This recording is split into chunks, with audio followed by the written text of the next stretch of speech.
Yo, it's your boy O King Johnny, OH_King, KING_Johnny. And I'm here representing the U&U Podcast, unproductive and unapologetic. And I don't know why you haven't watched yet or why you haven't listened, but you need to get to it. It's the U&U Podcast. Yo, it's the U&U Podcast. We are back again. We thank all y'all for the support. The numbers are growing like crazy. Hey. We got the crew in the house. The whole crew is here. Some you're going to hear, some you're not going to hear, some you're going to see, some you're not going to see. But it's O King Johnny, OH_KING_Johnny, JONNY. Next to me, all the way from Charlotte, North Carolina, we got my man. It's G-Deck, a.k.a. G-Deck Malvo, a.k.a. Wavy Dancer, Swag Boss. Follow me on MySpace at Kirk's Real Cousin. What up, son? Go ahead, son. Gang. Am I really supposed to follow that? Son. Damn. What up, everybody? It's Scott. Everybody follow me on Twitter, SJH80. I got a link in my bio. Take you to my latest work, Hypocrisy in America. Go ahead, Rip. It's your boy Rip. You can check me out on greatestiamblog.com. Instagram is greatest.i.am.blog. And I got 2 new blog posts up. I am not a stigma and I am forgiveness. Check it out. Bye. What's good? Save the best for last. Waves is back in the building. Ooh. I'm going to change my @names on my social media so I can start giving that out because I don't want to offend nobody when I say I feel you. my names. But, yeah. Well, until he does that, it's the U&U Podcast. Hey. Everybody make some noise. We in here. Okay, so football season is upon us. We just found out today that Osweiler just went back to Denver. We don't quite know what that's all about. Not yet. Oh, not yet. They zeroing in. Yeah. on it. Okay, they're zeroing in. So that means, bottom line, that no one has still called my man Cap. And so until then, I will continue my strike. Please, somebody sign him so I can watch football. But anyway, let's do real quick. Let's just warm it up. I'm a Bills fan, been a Bills fan. It's caused me a lot of stress, a lot of heartache and pain. We feel sorry for him. Yet, I'm still holding on. I feel like there's nothing in life that can affect me after I lived through 4 Super Bowl losses in a row. Yeah, that'll do it. If you ask me, what do I think my team is going to do this year, I would simply say we will do nothing. I'm a realist. I feel like if we win 5 games, it would be a miracle. Greg, talk to him. Who's your team and what you expecting? I'm a Niners fan all day since '85. I'm gonna go with 6-10, 8-8. I think we're gonna surprise some people. Okay. And who's your quarterback this year? It's Brian Hoyer Brian Hoyer. until next year.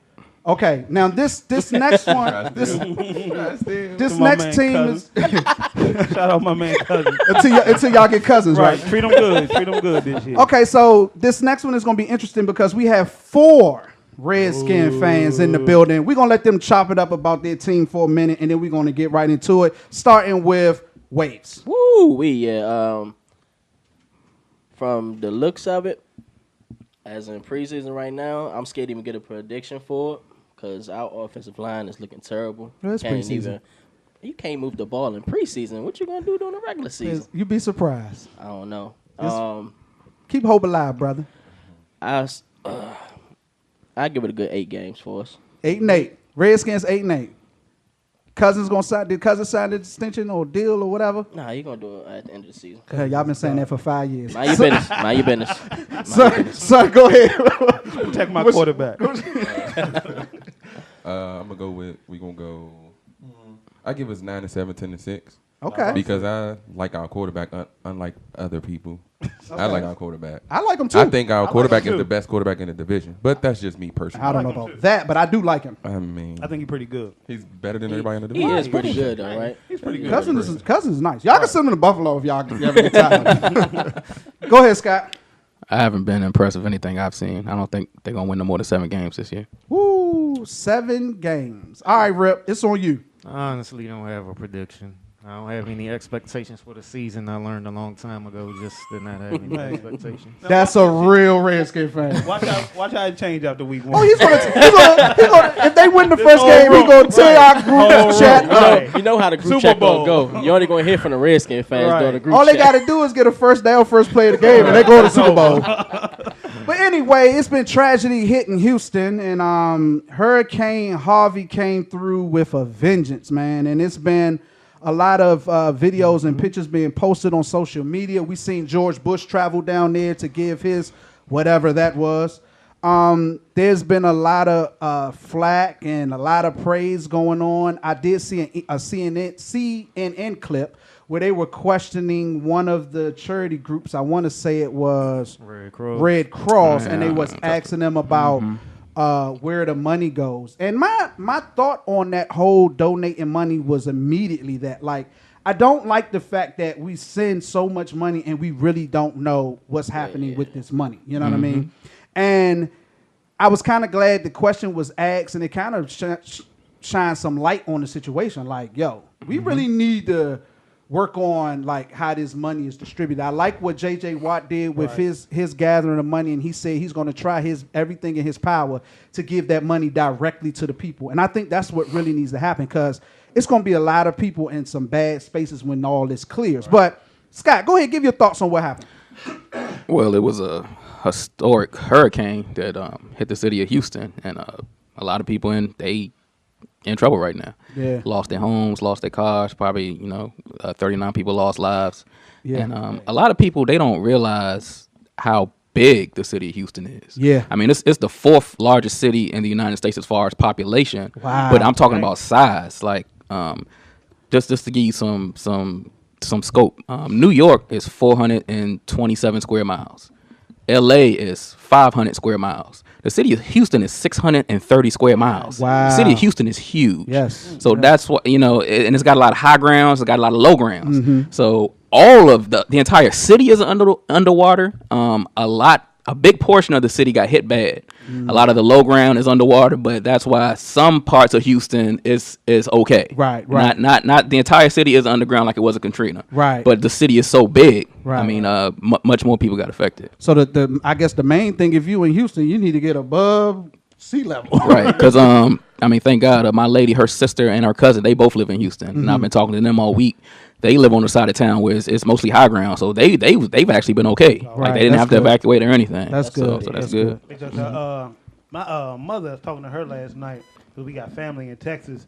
She was saying too that people outside was thinking they would be good because they didn't get affected, but they didn't realize they're trying to get supplies and stuff. Like go to the grocery store and like, okay, we about to go get some more water or whatever we need. The trucks can't get in to supply the grocery stores, so you really affected even when you're not affected. Wow. I didn't even think about that. Right, not planning for the, thinking you good because the water ain't coming, but the trucks can't get in there to supply you, so you're still affected by it. It's tough. Okay, go ahead, Rip. Right now, I just checked, and they said the death toll has reached up to 50 people. So wow, 50 people. Yeah, and I mean, it's just a tough situation, and I feel the same way about you with the Red Cross situation. You just don't know where your money's going when you donate, and there's a lot of people out there that want to help. Mm-hmm. But I mean, it's like you don't know who's really going to put the resources out there to help these people. Mm-hmm. Especially the Red Cross. I wouldn't give the Red Cross a penny off the ground, brother. All that money. They collected over $500 million for Haiti, and nobody knows where that money went. And they said they only built, what they said, they only built 6 houses? Yeah, they not $500 million. Not 500. They didn't build $500 million worth. Wow. Nobody knows where that money went to this day. That. I didn't know. But I've always been like that. And believe it or not, I have I'm not going to say the foundation, but I have a foundation that I donate money to every single month. Okay. And since this and just thinking about everything, I'm like, yo, I think I'm going to change how I'm, because you don't really know. You taking this money out of my account every month. Right. I don't really know. I mean, you send me these little pictures of kids. You don't know for real. But I don't really know for real. You know what I'm saying? It's just one of them things. Waze, what did you feel about it?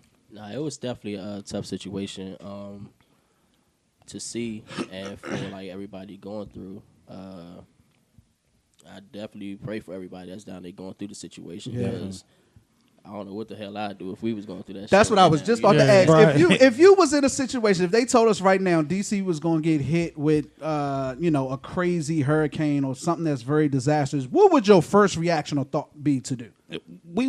Me initially, I probably wouldn't even take it serious because we're not used That's to how we it. usually do. Exactly. Right. Yeah. So we think, okay, we about to get some wind, some rain. We ain't got to really move until it happened. Yeah, Mm-hmm. even when we did have that little hurricane Right. at one time, I remember that, we was still out in the streets playing and shit. Right. Right. Right. We didn't take the shit serious. But it's Right. kind of like, not to get off subject, but I remember that time we had the earthquake. hit. Mm-hmm. Oh, yeah. And I remember being at home. I'm laying in the bed. I think I'm taking a nap. It's middle of the day.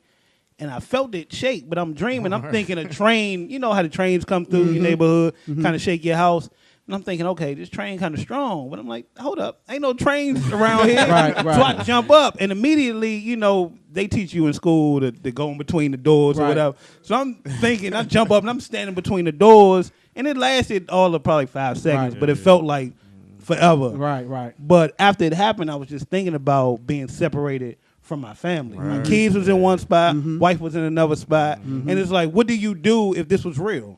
Like if it was a bad earthquake, and the streets and stuff was bad, how would you get to your family? Yeah. This is scary. Go ahead. One thing that disappointed me about this the hurricane was that you saw a lot on social media about how the stores out there was price gouging on their water and stuff. Yeah. Like $49 a case. $40 for cases of water and stuff. I didn't know Best about Buy got that shit was crazy. Yeah, Best Buy put out an got apology pointed about that. They out, shot their water prices up to like $50 for a Right. case of water. A And lot in- of stores did that. And in those situations, that's when people start looting. Right. Yeah. You trying to charge me $50 for a case of water and it's a hurricane? But then Okay. the people bad when they start doing that. But going back to that hurricane thing, I remember vividly. I was sitting on a table or whatever in Home Depot. I was talking to one of the managers, and we was just rapping. I think it was rapping about football, matter of fact, because he was a 49er fan, believe it or Hey, not. good man. And he was like, he looked at me. He was like, you see that? He was like, look up at the light. And I looked up at the light, and the light started shaking. I'm like, that's weird. And then in Home Depot, Home Depot is basically like a big old shed, basically. So I looked up at the shelves, and I could see the shelves like rocking. I was like, yo, something ain't right. Soon as I jumped off the table, that's when it really started rumbling, and the store started rumbling. I grabbed my bag. I'll never forget it. I walked straight to the door, straight to my car, got in my car, and pulled off. Everybody was like, what is that? I'm like, that's a damn earthquake. I'm gone. And the reason why I left, because I was thinking, at the time I was married, I'm like, my wife is all the way across town, and they're going to shut down Woodrow Wilson Bridge. Right. I drove straight to her job. The phones wasn't working because you was getting busy signals. I drove straight to her job. Luckily, she was thinking like me and was coming down the damn steps when I got there.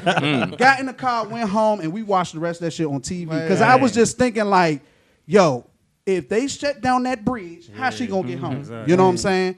I was not having it. And I think if we was everybody thinks if you're pre-warned about something that's coming, you thinking, oh, I'm just going to get out of town. Yeah. It ain't that easy. Because you got a bunch of people thinking like that. And then can you afford to go out of town right that minute? Right. You know what I mean? You talking gas prices. You're going to need somewhere to stay. You're going to need, you know what I'm saying? So you never really fully prepared for something like that. But it's tragic, man, when that thing hits hard. Yeah, it's definitely tragic. And especially when the news can't fully predict what it's going to be. Go ahead. Funny thing about that earthquake situation, I was at work that day, and at the time I was working on the 7th floor, and that was the top floor of the building, right? So the first shake, I was sitting in my cubicle. I felt that jump. I stood up. I was like, oh, nah, hell no. I was gone. Dang. My mom worked in the same building. She worked on the first floor. I was outside the building before she even got out that jump. My coworkers got outside. They was like, dang, we turned around. You was gone. Dang. I was like, I ain't playing with that. So hold up, I'm the only nigga who listened in school when they say what to do when the shit happened. Cause I jumped in the doorway. Oh, y'all talking about y'all ran. They say if you my can car. get out, if you can get out, Got get it. out first. Yeah, If okay. you can't, then Yeah, I missed that part. table or something. I must have been late. You was half asleep. That's what it was. Yeah, man. But Joel Osteen has caught some serious heat over this Harvey thing and not open his church up. And Scott, you licking your chops. How did you feel about that? This Now family let me is- say, Go ahead. he did make a statement and was saying that they wanted to make sure that everything was safe and clear where they were at before they opened the doors. And they did eventually open the doors and let the people come in. So they did. Okay. shout out to Joel Osteen for letting people come in and flood his sanctuary. But go ahead, Scott. All You right, had something to say. You asked me how I felt about it. Okay. I'm going to tell you how I feel about it, and then I'm going to give you facts. Okay. The way I feel about it is Joe Osteen has made himself a multimillionaire because the people who follow him believe he's a man of God. Okay. But when it came time for him to show the people what type of man of God he was, we all saw what he did. Okay. That's the way I feel about it. Okay. Here are the facts. Okay. On the church's Facebook page, the official Facebook page of the Lakewood Church, they posted the church is inaccessible. It's closed because of the flood. People in that area went up there, took video, and posted on their social media that the church was accessible. Okay, let me stop you right there. Go ahead.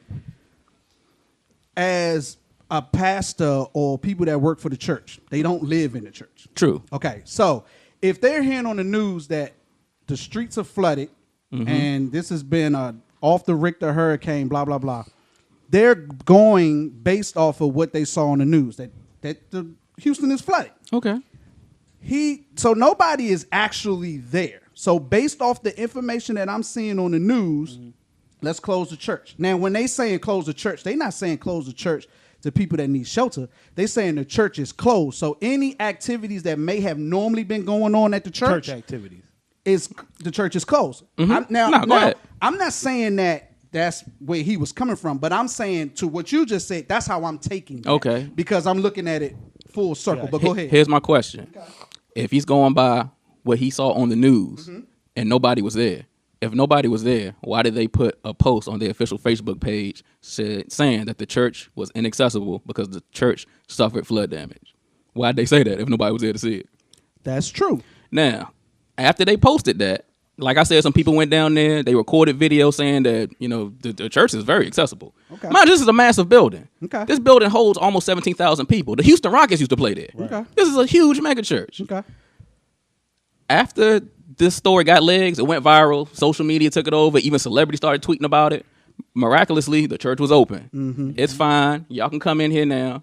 Now, John, I thought the same way you thought at first. But here's where I feel like the hustler came out of Joel Osteen. Okay. He came out and he said, church closed? What y'all talking about? The church would never close. I never said it was closed. It's always been open. There's always been a sanctuary for the people. That's not what he said. That's not what they said at first. He didn't come out and say, all y'all come on down. We gonna make some chicken. We gonna make a space for y'all. Y'all come on down to the church. Until it became a huge story that the church was closed and they could take people in there. Gotcha. Okay. But this is my question regarding that. If they know it's coming and you got this big place that can hold people, why not go down there and leave it open for people who need a place to go? Same reason you ain't gonna go down there and leave it open for people to have somewhere to go. It's not your home.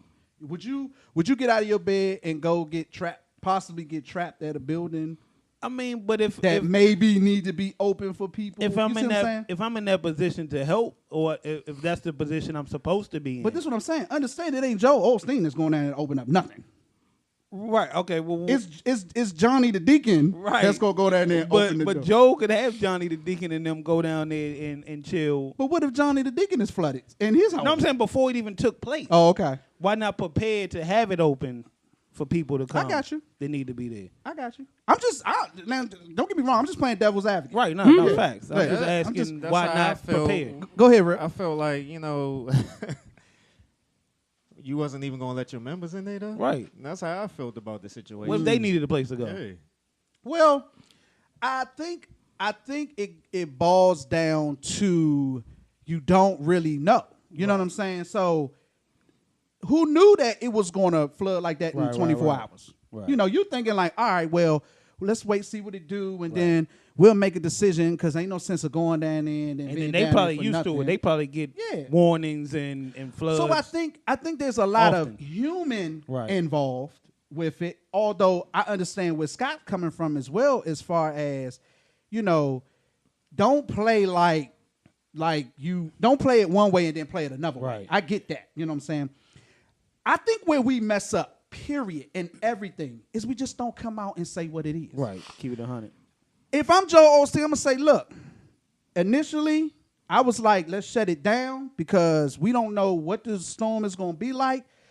And once the storm stops and we see that it's one, safe for us to be able to get to the church and open the church, it's safe for us to have people in the church, then we will open the church and let people in. I think when you start playing games and start trying to be politically correct is when you make yourself look bad. If Joel Osteen took the criticism and just said, you know what, my bad. I was in the house like, yo, I ain't trying to get stuck in no flood. And then after seeing y'all post all this stuff on social media, I started to think about it. I said, you know what? They are right. Let me go down here and open this building. I think when we try to play politically correct and try to save face is where we mess up. That makes sense. He tried to make it a PR move. And it ain't just in life, period. Just say what it is and let's get past it and let's move on. You know what I'm saying? Go ahead. Just say you didn't coordinate properly. Because you're not a meteorologist. You don't know what the storm's going to do. Simple as that. And we'd have been like, all right, cool, man. Yeah, it's open now. It's understandable. You know? It's open now. So, but before we move on, though. Go ahead. Talk to him, I just want to talk about the churches or whatever. Big churches. Okay. This is why I don't go to big churches because it's like a show.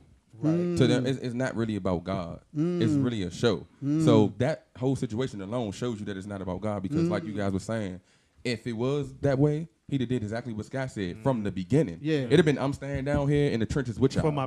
That's what he'd have did. So I want to shout out my church at Wigan Pentecostal on Meigs Place Northeast. Okay. Small church. I like that church. Everyone welcome to come if they want to. You want to rock on this wave? No, y'all can go ahead. I agree with everybody was saying, and I definitely agree with you just saying where he piggybacked with you, where it should have been open from the beginning. You know what I'm saying? If you for the people, that was your cue right there to prepare for the people. Right. Yeah. You know what I'm saying? So you knew people was going to need help. And on a PR level, it would have made them look great. Like I would have, if I'm about my dollar and playing the game, I'm going to stand down in the water and say, look, everybody's welcome here. And be here Sunday. Right. Show me pulling the baby out the water and everything. Be out front with the umbrella and the microphone. Right. Come on in. Pulling kids out the water and stuff. Right. That's the proper PR move. But go ahead, because you got to keep in mind, his members is paying the bills on that place. They bought the place.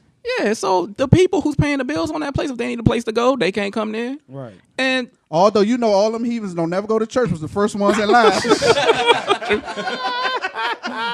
And I just thought about something Greg had said at first about if they knew the storm was coming, preparing this, that, and the third. It's a guy down in Houston that owns furniture businesses. I was just about to bring that up. You want to rock on that, Rip? Go ahead. They call him Mattress Mac. He owns like a few furniture stores in Houston. He opened up his stores day one to the people. Yeah. Opened up his stores. Let them sleep on the beds. Let them sleep in there. Eat at the tables. He coordinated with local restaurants that were still open and got them food. Smart man. I mean, he was like, y'all come on in because I make my money off the community. Right. So I need y'all. And guess what? When all them people gonna need new beds. Right. Exactly. That's gonna be He's a genius. Everybody in the city of Houston, when things get back to normal and y'all able to go back home, I know y'all gonna need some furniture. Right. Y'all should all go to Mattress Mac and buy y'all stuff from him. Genius. Smart. Genius. That's how you do it. That's how you do it. That's why I said if I had a mega church, y'all would have seen. I would have been the pastor down at Joe with the rain boots up to the thigh and be like, look, have your tithes and offering. We here every Sunday from 11 to 2.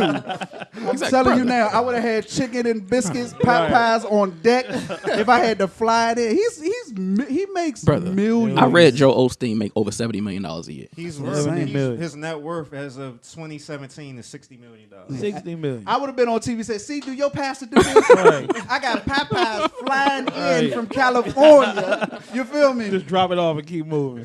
Yeah, man. But so I was going down my timeline on social media like I always do to find hot stuff to talk about and bring it to you on the U&U Podcast. The police officer says to the lady, ma'am, we only kill black people. Yeah. All right, Rip. Just blow the show up. This was down in Georgia, right? This was in Georgia. Scott, break the story down. Basically, a white lady got pulled over by a white police officer in Cobb County, Georgia. And when the cop approached her vehicle, she was afraid and she was scared. And the cop basically said, hey, relax, calm down. We only shoot black people. Stop right there. Play the clip, Rip. No, I've just seen way too many videos of cops, but you're not black. Remember, we only kill black people. Yeah, we only kill black people, right? All the videos you've seen, have you seen any black people get killed? You have. The statements was made by an individual, and they're not indicative of the values and the facts that surround the Cobb County Police Department and this county in general. No, I've just seen way too many videos of cops, but you're not black. Remember, we only kill black people. Yeah, we only kill black people, right? All the videos you've seen, have you seen any white people get killed? You have. Why do we act surprised when we hear stuff like this? It ain't about acting surprised. It ain't. Why? It's not about being surprised. The surprise stopped back in the early 70s. It might have been earlier than that. It has nothing to do with being surprised. This is the thing that stood out to me. A lot of people were saying that the cop was being sarcastic and saying that to basically calm her down. Right. Right. Because she was afraid. Nervous. She was like, y'all's reputation right now is not good. Right. I just want to keep my camera rolling, blah, blah, blah. And he was being sarcastic. Mm-hmm. Two things with that. Like Son said, why we act surprised? It's not about being surprised. It just shows you that how more and more comfortable it's becoming to do and say the things that they say. Right. I'm not surprised. We stopped being surprised in the early 70s. Right. It's 60s, 50s. You know what I'm saying? Slavery. Ain't none of it surprise. It's surprising to people that's been in denial about what black folk been saying forever. Right. Those are the people to surprise. Not me in the hood. You know what I'm saying? Yeah. It's the people that swear that cops are just here to help. Exactly. It's the people that swear that, if you stop resisting, you wouldn't get shot. Or if you just just cooperate, you wouldn't know. It's an agenda, and it's been an agenda. And we've been saying that it's been an agenda since forever. It's a game. And so now it's starting to come out. And Scott said something the last podcast that was so powerful. He said, if Kaepernick was to come back to the NFL right now, it really wouldn't be a big deal because what Kaepernick nailed for is worldwide news right now. Mm-hmm. And I made a statement, it's going to take non-racist white folk to come against racist white folk. Right. It's not black people's fight. Got to use their privilege. They got to use their privilege. So it's not about being surprised. That's out the window. We're just pointing out that it's becoming more and more comfortable that this man will say this knowing that he has a camera running and recording himself. Right. And he says to the lady, we only kill black people. Right. You know what I'm saying? Mm-hmm. You got your president pardon sheriff who admitted that he racially profiles and have his officers racially profile and arrest folk for being black. He admitted this, and the president said, And when a federal judge ordered him to stop, he kept right on going. He kept right on He going. said, I'm not going to stop. Yeah, you can't tell me what to do. Who are you? That's what he got in trouble for. A lot of people don't know that. My daddy running this town. You know what I'm saying? It was like, it's just crazy. There's no surprises. We're just showing you, once again, that we ain't crazy when we say this stuff. You know what I'm saying? Go ahead, Rip. You want to rock on that? I mean, I kind of feel the same way on both sides. I feel the way Son feel, and I feel the way you feel. It don't surprise me. I feel, like you said, more non-racist white people need to use their privilege to come out and speak about these things. Mm-hmm. And, I mean, the way that I feel about it, I'm glad that these things are coming out. Yep. Because it's just exposing more and more the truth of what we've been saying. What the hell is going on in this country. And things ain't changed. Yep. And they ain't gonna change. Yeah, but I got a question real quick, not to cut you off. Not to spend too much time on it. No, but is there a difference between this and what the Bill Maher situation was? Is there a difference? Is there a difference? Explain. Because to me, it sounded like the guy was trying to make a joke to lighten the situation, kind of like Bill Maher did, and we was told we shouldn't get too much in the uproar over Bill Maher, but the cop seemed like he was making a joke. Should we be upset about the cop? Should we give him a pass like we gave Bill Maher a pass? But the fact that he's a cop. Right. And cops are killing black people. Right. But like that, you can't even joke about something real quick. On me, I mean, I'm a firm believer of, once you show me who you are, believe it. Exactly. Okay. I don't feel like Bill Maher was correct or my man was correct. Okay. I'm just saying, Okay. play devil advocate like John say. Bill Maher, we was told not to really look too deep into it. I mean, the cop seemed like he was making a joke. I hear what you saying. That's an excellent point. I'm with Sundo. it's like it's one thing for me to say, Greg, you look goofy with them skeets by Trey on your ears. You know what I'm saying? And you gonna laugh. Right. I should walk off the goddamn set. But you gonna laugh because I'm your man and right. it's all in joke. Right. But if Joe Blow came in here and was like, look at this nigga with these skeets by Drake, you're not gonna take it the same way. To Son's point, a comedian saying something is out of line, even though he dead wrong. But it's a joke. No, forget that it's a joke. It's a comedian. At the end of the day, it's you. like what I say about all this fighting and bickering about racism. Mm-hmm. The average white man is not in position to do anything or change anything that has to do with me. Right. Mm-hmm. So fighting and being, oh, you racist and you going back and forth with the average Joe Blow is a waste of your time. Right. Why are you fighting with him? He don't. At the end of the day, he don't like you. Scott said, if he called you something, really at the end of the day, it's just name calling. Right. He has no power to change anything about your life. Mm-hmm.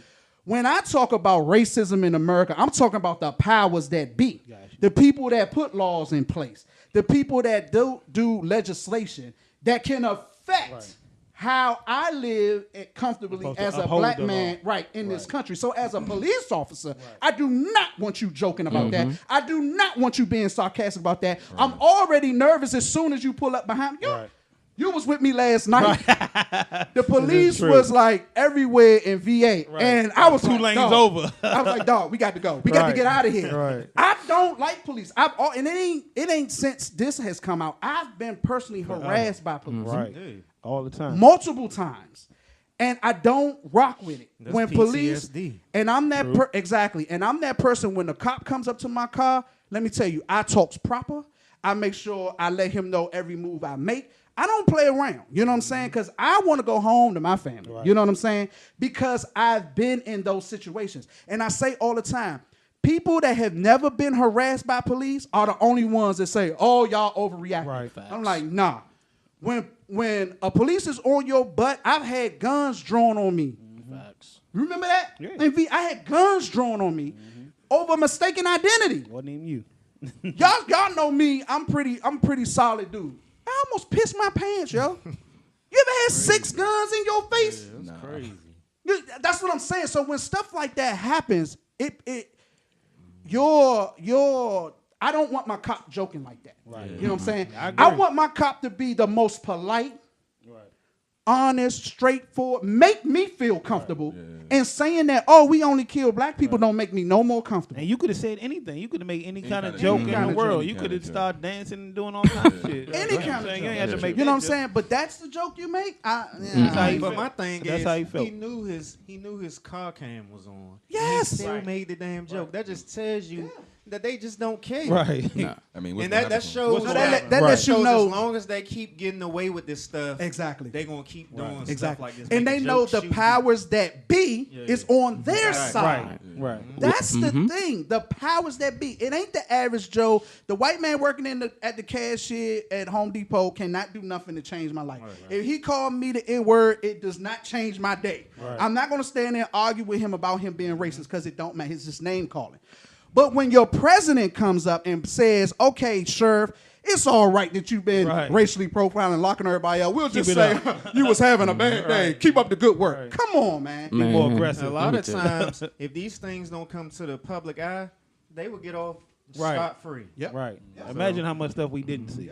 Yeah. Man, when I first seen this video, the first thing that came to my mind is he's telling the truth, and I agree with him. Yeah. I thought to myself, damn, this might be one of them honest police officers that I've heard so much about my entire life. Like, I've heard so much about him. I've been dying to meet one. Maybe this is him right here. Exactly. And for those of you to say, oh, there are good cops out there. Well, why the good cops don't never speak up against the bad? Only reason I say that because my aunt is a cop. So, well, tell Auntie when she sees something wrong, she needs to speak up. But she can't fight for it. You know what I'm saying? Like, that's just true. Like you just said, the average Joe. And John, really before we move on, what you just said a second ago was so powerful.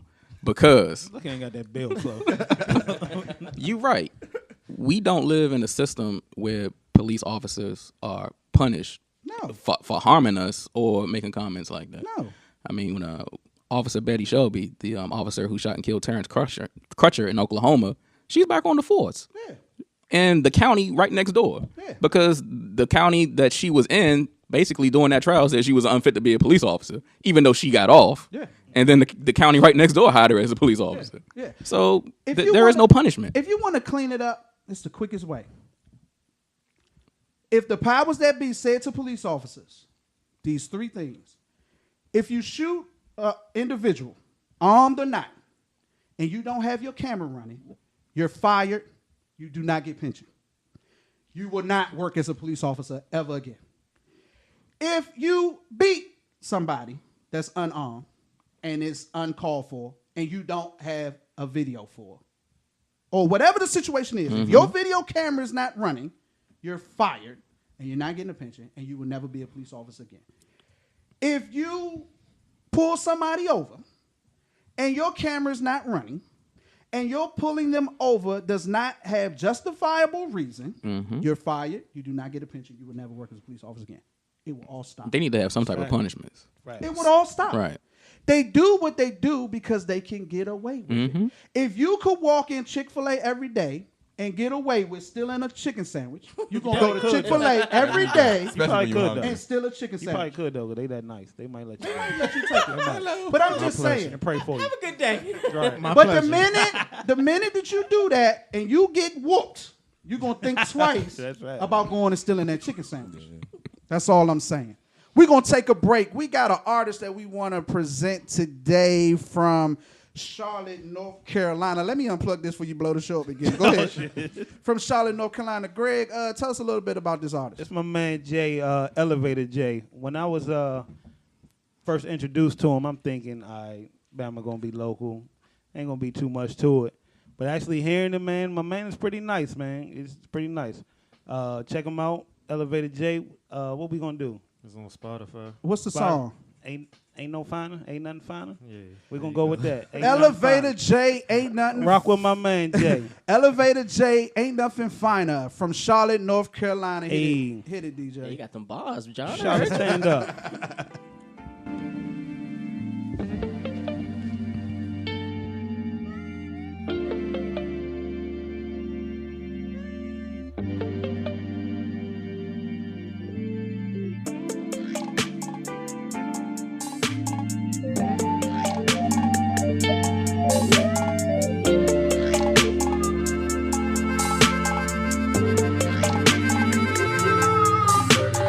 Here I go, coming live again from the home of the drag races.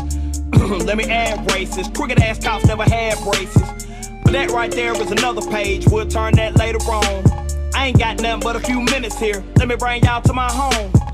First, let's stop by the candy store, but then shop for a bag of treats. It ain't California, but it's Carolina. Never tastes bad to me. And I guarantee when the session ends, we'll need us something to eat. So I take it down to the chicken coop, the best in the southeast. Get a quarter dog and them potato rounds, I bet your ass you'll like it. Order fried fish and a couple shrimp, you can taste the town when you bite it. If you don't keep it moving after all this food, you'll lay it down with the itis. And I got plenty much more to show, throw the plates away, let's fight it. Hit my line, pull up on me, hop in, ride out, like this, crank the window, pit stop, hop out, hit the block, say what's up, put some in the wind, to the crib, rest up, wake up. Do it again. Hit my line, pull up on me, hop in, ride out, like this, crank the window, pit stop, hop out, hit the block, say what's up, put some in the wind, to the crib, rest up, wake up, do it again. At school on the right, I used to go there. Everybody, mama and cuz used to go there. Can't forget sister and brother now. Oh yeah, if anybody dissed the dog, we like, whoa there. Right there used to be the Project Kaiser. Then they got flipped with the rent on thousands. Move the folks out near 45, so you might as well say they pay rent on islands. Over there used to be the West Side Club. Every night packed with the West Side cuz. West Side players and the West Side thugs, showing West Side love to the West Side plug. The gas tank in my Chevy down on East, so I stopped by the stove on Mallet Creek. If you want something out of here, it's on me. When to pay the cashier, put this on 3. This small town in the big city called Met County. Everybody know each other. Even on the south side, we'll know a brother. Chop it up and shout it in firm, brother. It's been a pleasure. Anytime you wanna come on down, I'll show you around. Now make sure you get in the house and I won't pull off till you safe and sound. Hit my line, pull up on me, hop in, ride out, like this, crank the window, pit stop, hop out, hit the block, say what's up, put some in the wind, to the crib, rest up, wake up, do it again. Hit a line, pull up on, hop in, ride out, like this, crank the window, pitch stop, hop out, hit the block, say what's up, put some in the wind, to the crib, rest up, wake up, do it again. Betty Ford, Best Trade, Nation Ford, Rouse Fair, Freedom Drive, Chuck Seas, Little Rock, Boulevard, Statesville, Sunset, North Trine, South Trine, Grand Street, Sugar Creek, Plaza Road, Dub T, Central Ave, Albemarle, Independent, Woodlawn, Outer Wild, Downtown, Monroe, Plant Road, Wilkinson, Mill Road, Oaklawn, Airwood, Glenwood, Brookshire, every hood. Georgia, all the way back round North Carolina. Texas, all the way back round South Carolina. Louisiana, all the way back round North Carolina. Tennessee, all the way back round South Carolina. Florida, all the way back round North Carolina. Mississippi, all the way back round South Carolina. Arkansas, all the way back round North Carolina. Alabama, all the way back round South Carolina.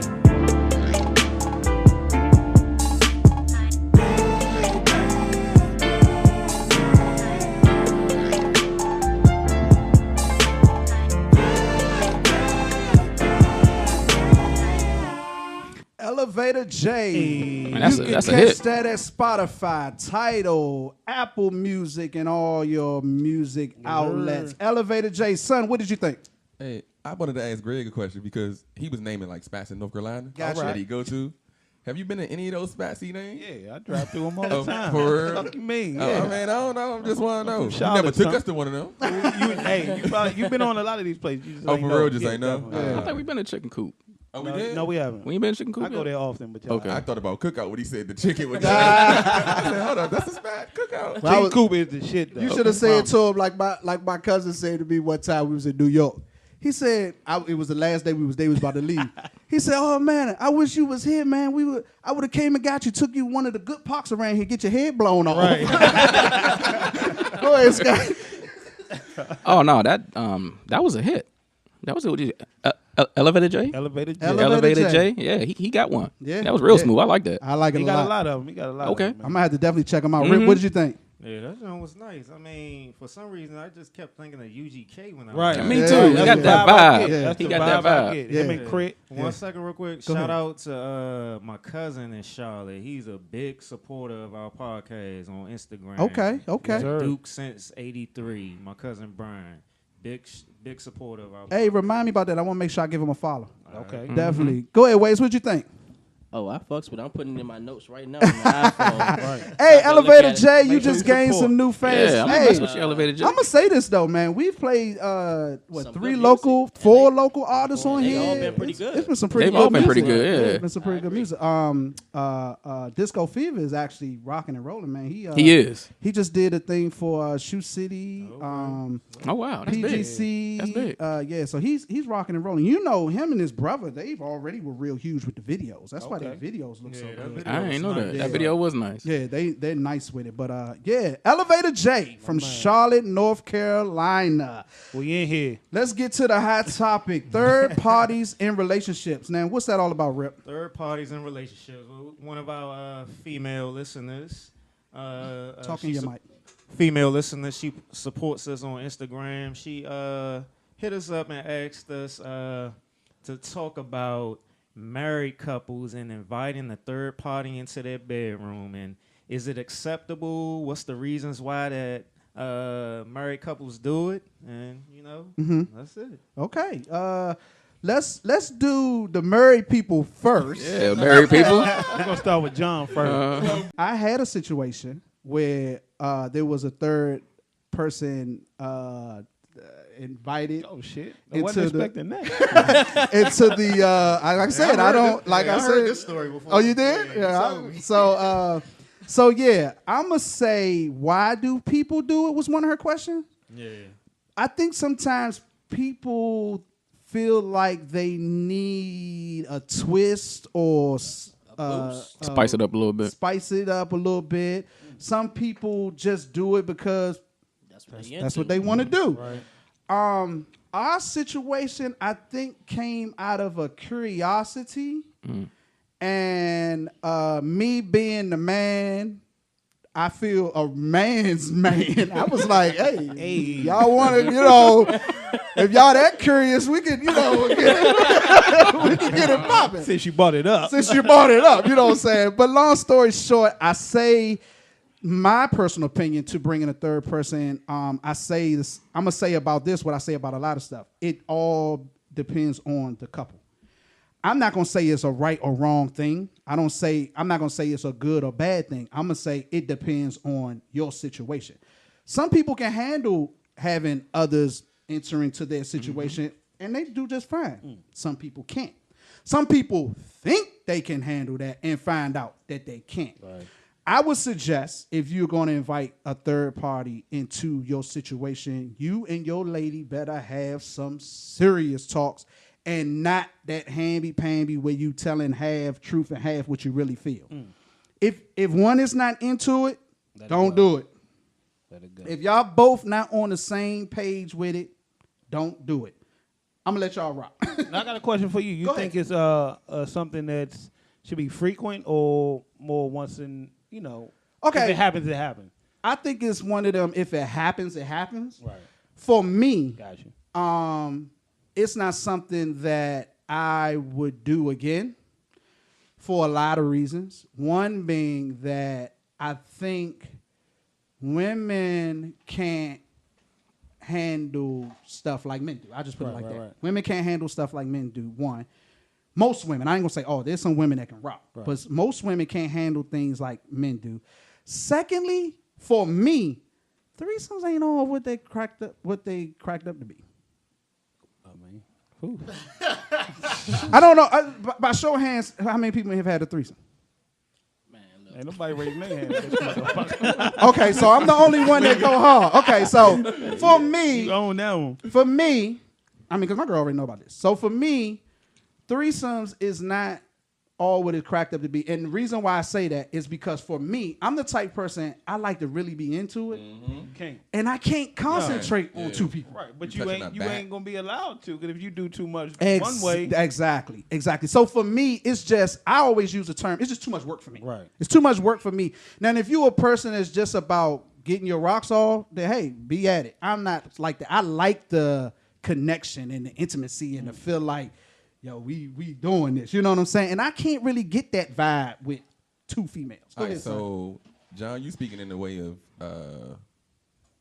two women, right? But the thing is, right, what if you do have consistent threesomes with your wife, with women, and she says she want to bring a man? Right. That's the reason I wouldn't do that. Right. Ah, okay. That's one of the reasons I wouldn't do it. But that's why I said, not to cut you off, but that's why I said in the beginning, you got to have that conversation. Because I made that abundantly but clear. That's kind of unfair. It's unfair. It's not unfair depending on if she brought it up, because she was like, okay, that's cool, because I would never want to do that anyway. Okay, that was my situation. Okay, but go ahead. But yeah, see, me personally, I wouldn't do it. I would not do it. I don't care if she said it could be the baddest girl in the world. It'd kill me to say no, but I could not do it. And she said, "What's the reason for doing it, or what was what's one of the reasons?" I would see me if I did want to do it. The only reason would be just to experience it. Right. It's really hey, my marriage is going downhill, so let's turn it up. Because I feel like if you want to turn up your marriage, you could do a fake tell your wife meet you at the bar, act like you don't know her type of deal. You can tell her dress up like somebody else, do some role playing. So you don't really need another person, honestly. But that's just my opinion. That's true. Waves, you married? Yeah. I agree with son, and plus the wife says she's not down for it anyway. So. Hey, and there's nothing wrong with that. She's gonna watch this. He just said it right. It's like, no, man. He say nothing crazy. And there's nothing wrong with that. And the good thing about you is that you're respecting the fact that she ain't for it. So that means you ain't bringing it up. You ain't making it thing. That's how you're supposed to do it. She said. She ain't gonna do it. There's no point in me even asking again because she. But you have asked. I definitely did. Okay, all right. She already said she can't handle that situation. My man, at least you asked. You were one experienced one. Yeah, you've had the urge. Like of course. Yeah. But why though? I'm about to say because what was your reasons why? just want to experience. Have you seen that shit on TV? Yeah, pretty much. You seen them porns, though? Right, but what man wouldn't want to do that? That's you know what what I'm saying? exactly. But that's a fantasy. Do like, you always got to think what son said? I'm not having two men. Right. Oh, I'm not gonna have another nigga fuck my wife. But it's always something you think about, like blacks getting equality. You know what I'm saying? Like we always think about it. We don't think it's gonna happen, but we think about it. But we fantasize right. about it. What you turn your mind? But I'm also if it happens, it happens. Yeah, but planning it, Right. to me, planning it just makes too much. It complicates things too much. But that's why you don't plan it. Yeah, Right. you But got let her plan. But I'm saying, period. It it will get your wheels to turn. Like, what's really going on? If we planning this, but if you out and something's to happen, and y'all look at each other like the episode of there you go, Carmichael show. Right. If it happens, then you like bang. But if you think about it, it's to me, I would be thinking something else is going on. So real quick, right? And that's a good evaluation. This is the story of what I fear. You ain't about to tell us about 2 minutes. Nah. You dumb. I say this ain't the U&U coming out party. Real quick. Real quick though, right? So I'm gonna say 5 to 4 years ago, right? Mm-hmm. I was in this little group chat. They did like swingers or whatever. Okay. They were swingers. I was married at the time, so I told here we go. Everybody fasten your seat. It's about to go down. You wanted it, here you go. Time out. No, for real. Go ahead. This is my fear. Why I wouldn't do anything like this. So they have swinger parties, right? Got you. So I told my wife, I said, "Hey, would you do a swinger party?" Mm-hmm. So she was like, I don't see why not. We could just go to one. Now I'm thinking when she say she'd go to one, that means like she wanted me to crack it, right? Okay. So I'm like, why would you want to do that? got mad. Right. So look, this is what I have in my head. So I'm like, we'd go to the swingers party. We be sitting there. So she'd be like, hey, we both agree. Hey, we meet back at the door at 1 o'clock in the morning. Mm-hmm. All right, we get there at 10. Boom, I'm walking around. Boom, I have a threesome. I'm like, oh, I did my thing. Right. Mm-hmm. Boy, I did my thing. I wonder what she has, like 1 o'clock. Let me walk back to the door. I walk up to the door. I hear a lot of moaning. I open the door up. I see 3 dudes. I'm used to this. I'm familiar with this moan here. So I'm like, what is this? Open the door. It's 3 dudes on my wife. Oh, my God. And she just taking it. There's no way possible we can ever have sex again. How do you bounce back? There's no way from bouncing back from that. So that my mental is too messed up. I believe that's every man's. Right. Right. We all good with the 2 women. Right. But as soon as another man comes in. But you know what I find, though, and women, you could comment and correct me if I'm wrong, but not all, but there's a lot of women that are curious and or into other women. Back curious. I got a story. Do anybody else want to? We letting the married people talk first. I want to hear your story. Come on. This is like, I don't know how I ended up going first. For the record, I'm not married anymore. But yeah, go ahead. I just wanted to hear which way you was gonna go with it. I wasn't expecting that. I mean, it's whatever with me. Go ahead. All right, so like, this is back when close to when me and my wife first started talking. Mm-hmm. You know what I'm saying? This is when I was still living with my mom then. So she was at my house, and we went to go pick up a friend. I'm not going to give out no names or nothing like that. For you, this is not going to get you in no trouble. Please. Nah. Okay, go ahead. Years all ago, right. man. All right, okay. All right, just want to make sure I'm going to break up no happy home. Nah. My girl know all my bulls, so go ahead. She was in the car. Okay, go ahead. So I'm just making sure. We went to go pick up a friend. You know what I'm saying? She wanted me to go ride with her, so we went to go pick her up, and I get in the back seat. So we driving back to my spot to go get her car. So her friend, she been drinking and shit. She was like, we should have a threesome. Now, I got excited. I'm like, damn, I'm down. Here it go, right here. All right, let me stop you. Okay, so she said this. Her friend. Okay, and you reacted, or this is going in your head? Yes. I ain't stupid. All right. Go. So I'm in the back seat like, oh, shit. Right. You know what I'm saying? My wife was like, hell no. I was like, well, that counts. I ain't say shit. I just kept quiet in the back seat. But in your mind, you was hard. You already did it. I'm about to be like, finally. I only read about this in magazines. Oh, man. All right, I'm going to pass it to Scott. Go ahead, Scott. Oh, man, I got to go behind all that. Not married, never been married. Why do people do it? I think y'all hit on it already. It's a lot of women that are down. Yeah. It's a lot of women that are curious. There's a lot of women that are down. There's some women that'll talk to their dude and be like, look, if you're gonna be in a relationship with me, we got to do this every now and again. This is what I need. I never met that girl. Right. It's some women that's like that. And like you said, John, it's some people that can handle it, and it's some people that can't. Because I know a female that was involved in a situation where she invited another woman into her bedroom situation, and she was telling me that it ruined her relationship. Yeah, because her boyfriend gave more attention to the other female, and it made her feel like she wasn't the bad chick she thought she was. Yeah. So, hey, fellas, I'm here to tell you, if you never done it, now some dudes say, "Hey, man, it's the best thing ever." I'm just saying, if you never done it, it's work. Tell you something. Right. A woman is watching and judging everything a man does, especially in the bedroom. Yeah. In a situation like that, brother, she's recording everything that's going on. And this is the thing, especially like when you doing this is what I would think. You know what I'm saying? Because if you have another female in the situation in your mind, you like, I'm gonna try to tear this joint up. You know what I'm saying? So you can't sit. You want to do it again? Yeah, that's exactly. She gonna be like, oh, I'm trying to come back. You think if you tear that joint up and your wife be like, nah, you fucked her too good, and she wants some more? Right. Nah, because it's gonna lead to other shit. Right. That's what I believe. Right. But she gonna be like, I think it's gonna be like, we don't need your wife. Right. Yeah. But then you already hit. So it's like, see, and I was gonna touch on that too. The other side too, sometimes is the woman not pleasing her man or thinking, if I bring somebody else in, it's gonna keep my situation happy. Yes. You know what I'm saying? And then the man end up like you said, and he going out here doing whatever, thinking you gave me the permission to do it. Exactly. But in her mind, she thinking I need to keep this man somehow. You know what I'm saying? An insecure woman thinking this is gonna bring my man back home. But you just giving him the reins to do whatever he want out here. Yeah, exactly. And I think, like I said, I think it's a delicate. It's one of them situations. I don't. As I've gotten older, things that I felt and thought in my younger years, my mindset on them are totally different. Right. And there are certain things that I would just call delicate. I think you could do anything. But certain things you and your partner have to completely be on the same page. Exactly. It's just some things that you can't take chances on. And threesomes or inviting others into your relationship is one of those things that you don't take chances on. You can't take it back. Because you can't take it back. Go ahead, Rip Rock. Well, in my younger years, oh, buoy play. We've been waiting on. Go ahead, Playboy. We've been waiting on this. Save it for last. Go ahead, Playboy. We were waiting on this. I've had plenty of opportunities to have a threesome in my younger years. Okay.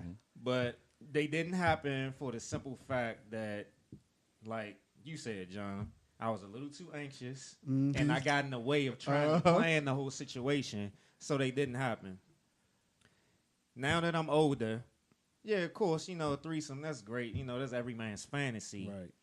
But where I'm at today, I'm more fixated on seeing the two women interact with each other. That's fine. And I will be completely satisfied with that. Wow. I don't need I can see that. I don't need to be in a full-out threesome for the simple fact that you done had it's like, let me stop. Go ahead. No, go ahead. I'm joking. I've experienced being with women before, so it's not a big deal to have two women at the same time. That's not a big deal. That's not a trophy or anything. Right.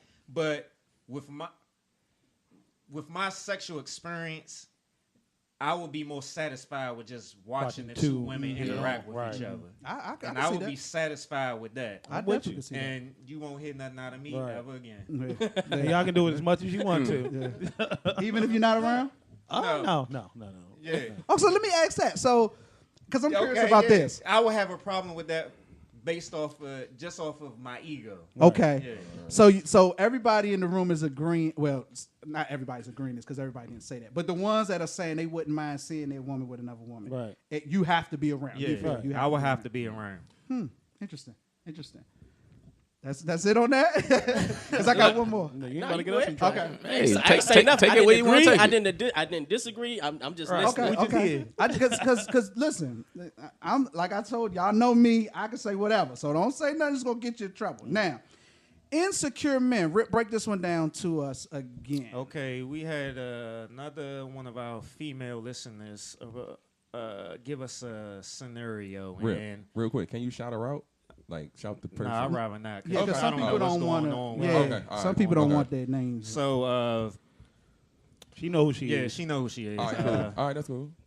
She gave the scenario about insecure men and how do you deal with an insecure man, and how do us as fellas deal with our insecurities as far as how can the woman we're in a relationship help us get over it, or how do they fuel those insecurities? Who wants to take Scott? You want to take this first? How do you deal with an insecure man? Okay. From a female's perspective, if you got an insecure man, you got to use your mouth as a tool to help build that man up. Now explain that. He said every Wednesday at 12. Because you know, men automatically think one way. Right. Let me tell you something. We automatically went there. Both of these could be positive reinforcement and encouragement to build that man up and make him feel like whatever he's insecure about that's bringing him down, stand by him, support him, and build him up that way. Gotta be the biggest cheerleader. How do men deal with their insecurities? Men fall victims to their lust a lot.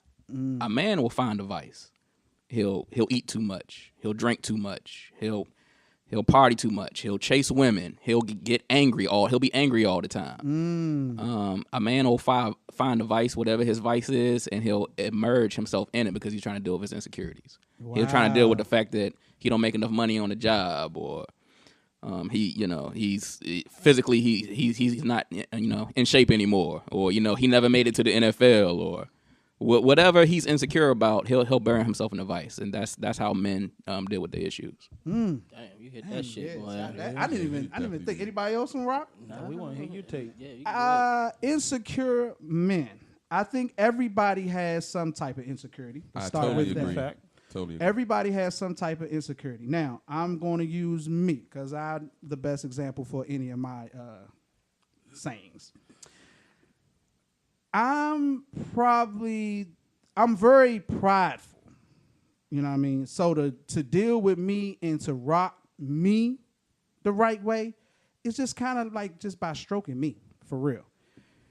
I tell my girl, I kind of give my girl a blueprint on purpose, and she rocks with it. I'm like, babe, look, I'm not that dude that you got to have dinner ready for every night, or I'm not that dude that you got to buy me special gifts and all that.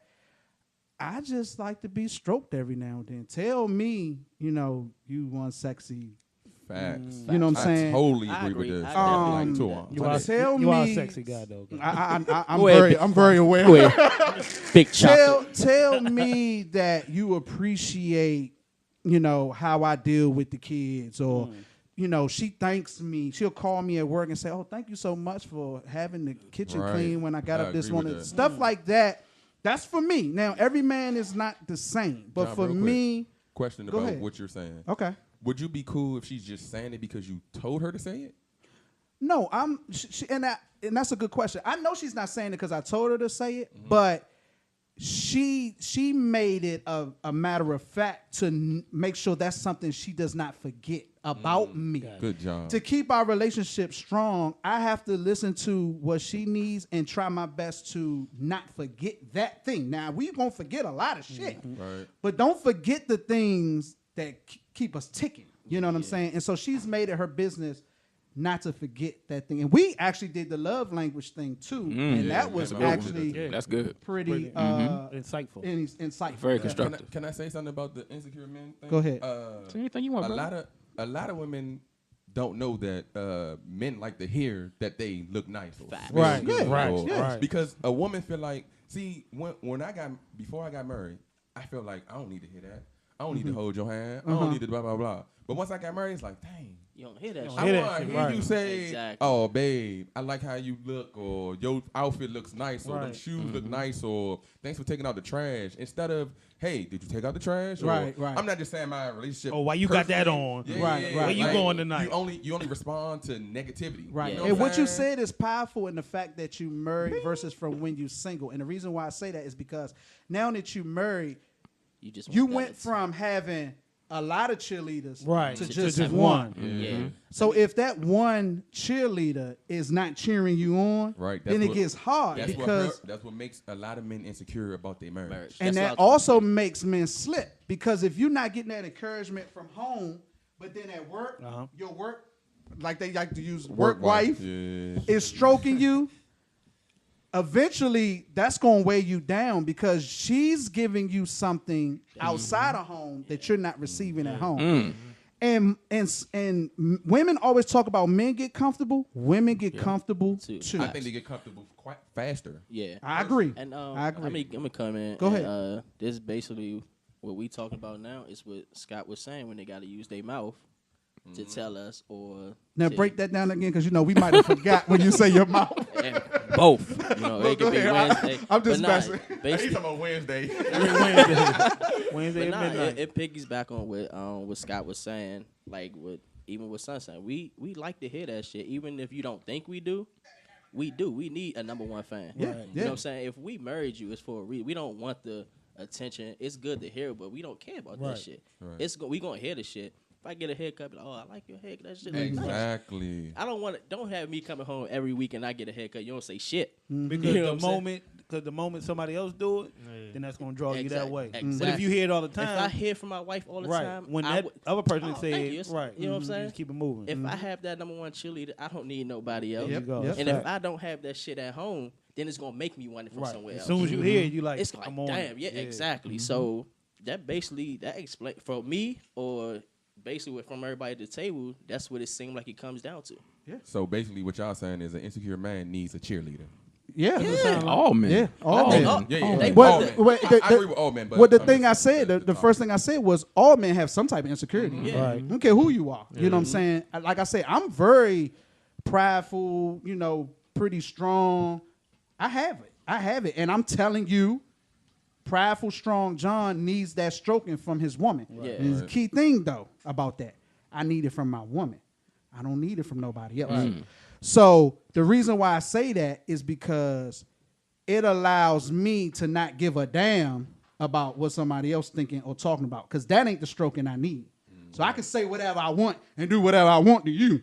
But my woman, I'm going to treat kind of differently because she's cheering me on. Right. So to the ladies, what we're saying is when you give your man that, you're going to get something in return. Right. You see, I look for that cheer from my woman. That's my goal. Even though sometimes, and I'll admit this, even though sometimes I fake like I ain't really stunting what she's saying. Fact, she's supposed to, though. Right. But she know, Right. she know, Do like, something nigga, for you know, nigga, I know you, Right. you know what I'm saying? I'm like, girl, I ain't worried about what you think, you know what I'm saying? Right. But that's just me being me, you know what I mean? Go ahead, Rip, you want to rock?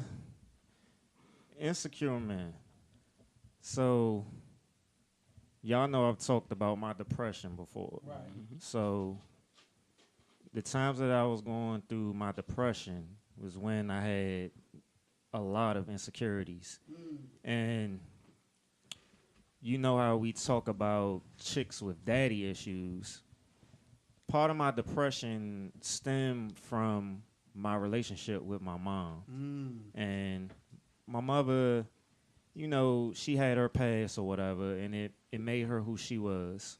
And it cycled into our relationship to the point where my mother, she was a hard woman. So I didn't get affection from her. I didn't necessarily get the love I needed. And I'm saying this as opposed to, I know my mom loved me. She took care of me and all that, but I didn't get what I needed. We all need different things. And I was the type of child, even man today, that I needed affection. I needed words of affirmation. I need more of an intimate type of love. And I didn't get that from her. So that stemmed a lot of my depression, and it ran into the relationships that I had with other women. And even outside of those relationships, I was seeking what I wanted and needed from my mother And women. Right. And it caused a lot of terrible things in those relationships where I was too emotionally invested in those relationships, where I took abuse based on me not getting what I needed. Not saying that these women purposely caused me abuse, but it was more so self-abuse because of my insecurities and pressing so hard to get what I needed from my mom. I mean, I'm 35 years old right now.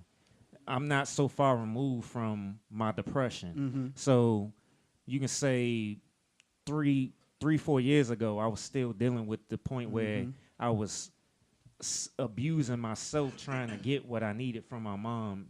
And there's just so many damn insecurities where I was trying to force somebody to give me something, but I needed to give it to myself. And I'm saying this to say, we'll all have our insecurities, and the people that we have a relationship with, yeah, they play a part in that. But ultimately, it comes down to us getting over those insecurities. Great point. And we had a conversation before. I can totally relate to that because my situation is similar, but my reaction to it wasn't quite the same. I didn't so much beat myself up about it, but I looked for what I felt I wasn't getting from my mom in other females. So I know exactly where you're coming from with that. And because of that, it caused me to stay in relationships longer than what I should have. And like you, it wasn't until I was, 31, something 32, that I realized my issues that I was having with women wasn't always them. Right. Part of it was me not getting what I felt like I didn't even realize I was looking for this from my mama until I was 30-something. But it was actually something that I felt I missed from my mom, that if I didn't get it in these females, then it became a problem without me even knowing that this is what's really going on inside of me. You was looking to fill a void. I was looking to fill a void. And then when I realized what was actually going on with me, that's when it started to push me towards trying to find out about my real, parents and everything. Not this. Now, don't get me wrong. My parents that raised me up, I'm internally grateful and indebted to them, and they did an excellent job with raising me, and they will always be my parents. You know what I'm saying? But I think there is something there that I can't quite explain or put my finger on, that I think you only can receive from the woman that gave birth to you, if you understand what I'm saying. And so I believe, and I didn't, like I said, I didn't really realize this until I had kids of my own. And I was like, yo, there's a love, a deep, deep love that you can have for somebody. But I don't know if it's a deeper love than a parent to their child. It's not. It's really not. Then I'm not. Now you do have some parents that are messed up, but usually they're parents that are messed up. There's other things going on with that, whether there's some type of drug abuse or alcohol abuse or mental issues that's causing them not to be the parent they need to be. But I'm talking about a mother or especially a mother in her right state of mind. I don't think there is a love for anything or anybody like the woman that gave birth to you. You know what I'm saying? I agree with that. And mine is like a double whammy because I don't know my biological mother or father. You know what I'm saying? I could be standing next to a relative and wouldn't know them from Adam. You know what I'm saying? But I say all that to say it took me a while to realize how this is affecting me in my relationship. And now that I'm able to acknowledge that and understand what's going on with me, it's causing me, I think, to be a better mate. Because now something that I was normally pushing off to my mate, I don't do that no more because it ain't their fault. It ain't got nothing to do with them. That's something, like you said, I got to deal with for myself. So to the lady that's asking the question, how do you deal with it? You can't really deal with it. You only can do what you can do as the woman in his life. Support him. To an extent. It depends on as to what level his insecurity is gone to. Because some men could be insecure to the point of they beating the crap out of you. And that ain't healthy. Nah, you know what I'm saying? And so you as the woman, and nobody can tell you this, not your mama, not your daddy, not your good girlfriend, you have to know what's your end game. What is too much for you? Because what's too much for your mama ain't too much for you. And what's too much for your good girlfriend is, look, your good girlfriend going to say get rid of him as soon as he say the wrong thing because she ain't got nobody. You have to find out What's your cutoff point, and you and your man have to keep that between y'all. I seen a situation at work Friday where this guy, he was walking around the property, and I saw him. I had my eye on him. But come to find out, he was waiting for his girlfriend to come off the train. Man, I don't know what was going on with them, but she was tired, a dude. And from what I could assess from the situation, it looked like he was in a humbling spot, like, I really need you. And this was the time she was like, I'm done. And you could see it clear as day. I was like, yo, he need her right now, and she has finally said, I'm through. Mm-hmm. And that joint was not pretty. It made me come home and tell my girl I love her. That's how because I could feel for dude. I'm like, you know, us as dudes, sometimes we get caught up in our BS and we don't realize, like, because we in the midst of whatever we doing, how much she's going through and trying to endure with dealing with our whatever it is. And here you are in a situation where I ain't got nowhere else to turn, and baby, if I never needed you before, I need you right now. And she was like, I can't take this shit no more. To the point she turned around. Matter of fact, she put some money in his hand. She said, I'm tired of this shit. She turned around and walked off on his ass. And I was like, yo. And the look on his face let me know. I'm like, dog, whatever you did, you done fucked up this time. But with that being said, it's the U&U Podcast. Yes, another episode. Another episode like I always. What we going to call this one? Insecure Men? We'll figure it out. All right. Relationship. Yeah, relationship. Relationship? I put insecure. I like call it insecure. Oh, yeah, we can call it insecure. There it is. Money I like Insecure Men because that's going to make ladies really want to hear it. All right, so it's the U&U Podcast, the Insecure Men episode. It's O King Johnny, OH_KING_ Johnny, JONNY. To my left is... Got Waves over here. I have a new ad for all my social media by the end of the day where I'll post it on our Twitter page, U&U Podcast. U&U Podcast on Twitter. So it'll be there. Look out for it. Okay. Rip. All right, it's your boy Rip. Catch me on greatestiamblog.com, Instagram greatest.i.am.blog. And I got 2 new blog posts, I Am Not a Stigma and I Am Forgiveness. Check them out. I like chocolate, but Scott it out. Scott Higgs, Heggs, author of the hottest new book on Amazon, Hypocrisy in America. Everybody check that out. Yes, I appreciate the support. Follow me on Twitter, SJH80. Let me know how much you hate me. Go ahead. Go ahead, son. It's your boy, son. Y'all came all this way to hear me say gang, gang. He back to normal now. He back to normal. We talked about threesomes and he back. All the way from Charlotte, North Carolina, the man behind the brand. Man, G-Deck. And I'm from out of town. Shout out to Littles. Shout out to Littles. Hello. Shout out to Low. My man Tay in the building. Good Tay in the building. Tay came and see us. So thank you for the support. You can find us on iTunes, Google Play, The Player FM app. Player FM The Beyond app, Pod app. Beyond Pod. YouTube under U&U Radio is the channel.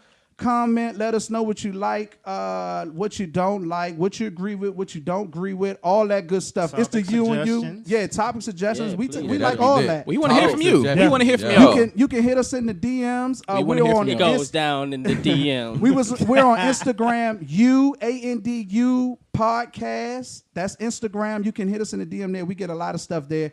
It's the U&U Podcast. We don't do no overtime. We are out of here. Peace. The Waves are back. That was a great show.